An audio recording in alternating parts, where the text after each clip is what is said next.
Hello, everybody. This is Frank with Iron Age News on the South Florida Conservative News Service. It is Thursday, May 29th. Hope you're all well. And we are going to discuss the new quote unquote victory of the socialists, which is the banning of tariffs by a court in the United States and how it affects things that are really going on. So what it is we have breaking news of a federal court. CNN carried it first, so I'm going to go with the way they did theirs.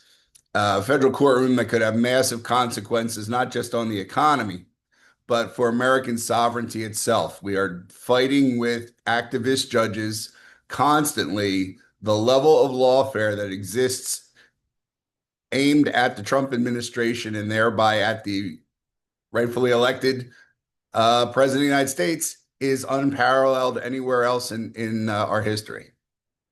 A three-judge panel at the U.S. Court of International Trade. Okay, if you had never heard of it, now you're hearing about it, right? Just struck down President Trump's Liberation Day tariffs, the very tariffs that pressured foreign governments to finally play fair with American workers and manufacturers.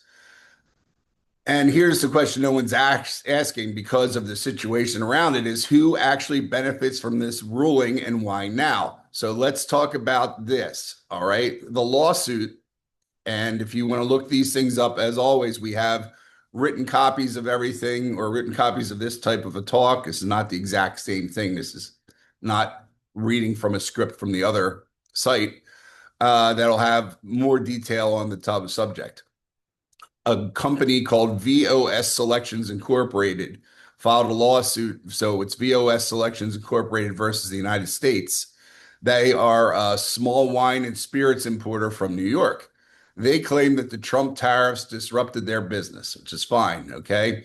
But then they were backed by 13 state governments, mostly blue or swing states, and represented by a public interest firm that's been quietly working to limit presidential powers under the banner of constitutional restraint. So this was not the David and Goliath case they made it out to be. This is the old thin edge of the wedge, okay? This is lawfare, it's targeted, it's ideological warfare, again, using the courts. And which court? The U.S. Court of International Trade. This is a specialized, low visibility federal court and has long been a tool of venue shoppers who want to clip the wings of presidents bold enough to disrupt globalism. They ruled that Trump overstepped his bounds, by using the International Emergency Economic Powers Act, the International Emergency Economic Powers Act, to impose sweeping tariffs. In other words, they didn't like the idea that the president played hardball without first asking, the swamp for permission to do so, because honestly, the president doesn't have to. And we can do long and hard on why the president doesn't have to consult with a huge amount of people when it comes to these tariff issues. Neither here nor there. The idea is they're trying to take more power from the executive. They gave the executive branch a lot of power over the last number of administrations. Those powers were not for this type of thing, but mostly to suppress citizens of the United States. Believe it or not, that's what most of those powers granted, as you saw under Biden and you saw somewhat under Obama. So this type of stuff in the trade side wasn't really foreseen because they were busy working on suppression of the United States to get us in line with this World Economic Forum stuff, which Trump rejects, and they have now had to turn around and are battling back from that. Okay. So here's where it gets interesting. As of today, when people tell you, oh, these tariffs are crushing everybody and this and that and the other thing, it's a lie. It is a total lie. It is perpetrated by the media, and anybody who tells you that needs to be slapped around. Okay. As of today, 20 countries already have free trade deals with the United States. Okay. And Canada, Mexico, Israel, Australia, Colombia, and many others. In that, we also have, okay, tariffs on those nations have either been dropped or drastically reduced. A number of those countries, they said, why were they doing that to certain countries?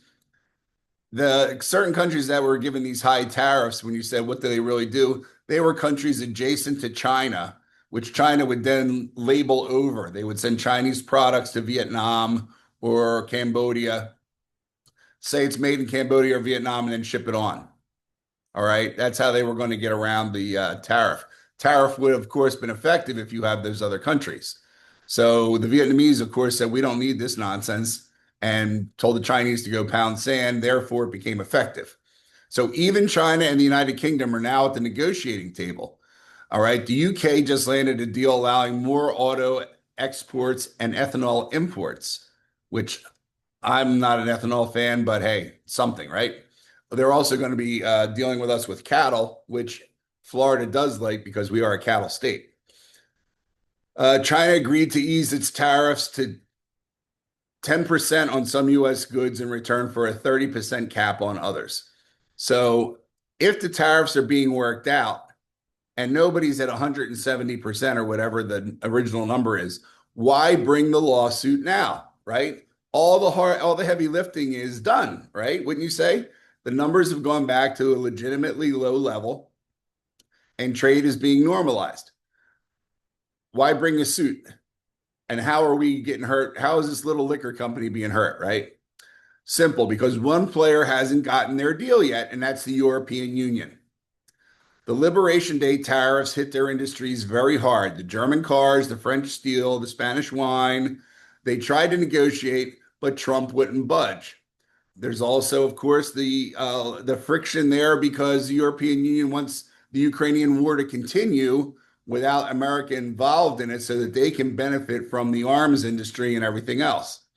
But Ukraine realizes without the United States in there, the Russians are just going to thumb their nose at the thing and continue as well. So we all know that that's the situation. But the EU holds much animus when it comes to the United States at this point. So they tried to negotiate, but Trump wasn't going to budge. So now they're using our own legal system to break this up. As I said, look at the groups behind this. You got to look at who's pushing a lawsuit at all times when it's these kind of case. This case wasn't about saving some small business. It was a proxy strike for Brussels, and it came just in time to handcuff Trump's 2026 trade agenda before it gets up steam.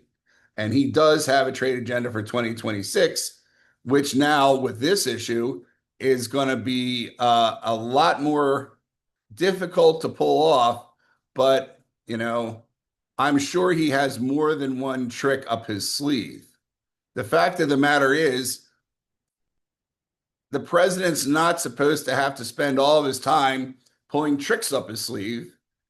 The Congress and the Senate are supposed to work with him. This is totally, if you look at it, harmful to the U.S. workers, harmful to U.S. industry. They're saying, oh, no, we need this.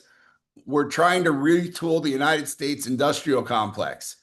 Every opportunity that you have to open a business in the United States means that stuff is not going to come in from the other country anyway. So why don't you want to have businesses here instead of importing products from somewhere else? Other than that's a middleman job versus a person who's going to put down the roots and build the building from the ground up. Brick and mortar versus pushing paper, right? Which is easier for a large billionaire or multimillionaire to do?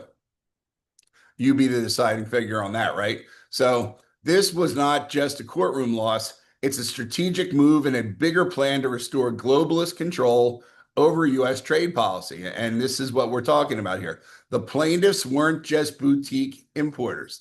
They are the foot soldiers in a coordinated effort to stop Trump from using tariffs to restore American manufacturing and protect national labor markets. They want to make it legally impossible for Trump or any future natural Vance, whoever, to use the tool of economic pressure without first begging approval from unelected judges, right? This is not that it goes to Congress that has to get past these judges in this obscure courtroom, right? And if there are EU bureaucrats or international lobbyists out there, they have to get through them too. They don't want negotiation. They want submission. Like I said, we are fighting a war here in this country, people. And you need to go and do your part, even if it's letter writing, even if it's emails, even if it's anything like that, Just do it. You don't want to be stupid like the left and go out and burn this shit down in the streets, but you don't want to be a daisy either, right? So here's what we know. Trump is expected to appeal this ruling to the federal circuit and, if necessary, take it to the Supreme Court. That goes without saying, but then it goes without saying it's a crapshoot if it goes to the Supreme Court. In the meantime, we should be clear about what this ruling represents. And like I said, this is not just about tariffs. This is not just about trade. All right. We are in a fight with some very, very mean opponents. They do not mean the best for us. Okay. I don't know how you can say it any more than that. This is a coordinated attempt to disarm the American presidency. It kneecaps the MAGA movement's ability to reshape global economy on our terms, not on the terms of Europe, right? The Chinese got left out in the cold on this one pretty much.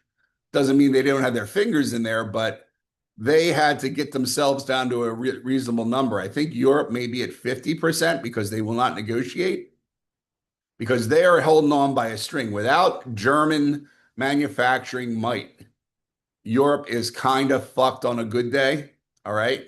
And Germany, as we know, has a Muslim problem, as does France, as does Spain, as does a number of them. Poland will end up being the only country left by the time it's over with.